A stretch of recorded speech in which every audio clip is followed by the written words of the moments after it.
এত মচমচে ভাজা। মিট বক্স বরাবরই আমাদের সবথেকে পছন্দের খাবারগুলো আমরা মিট বক্সে এসে পাই। কাস্টমার আসে ভিতরে।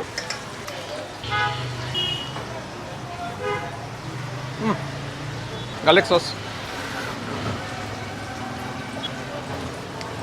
সসটা গেম চেঞ্জার। ভেরি টেস্টি, একদম কড়া। দেখুন জুসি টেন্ডার। ভেবে নিয়ে খাবেন। একদম করকরে ভাজা।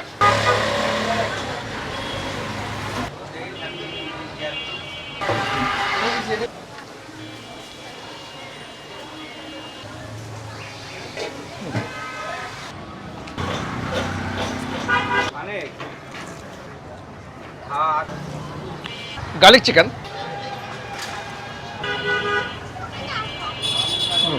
দেখাচ্ছি, এটা হচ্ছে মিল্কশেক, 120 টাকা। ভালো আছে, এটা মজা আছে। চকলেট আছে এর মধ্যে, চকলেট সম্ভবত মিল্ক আছে।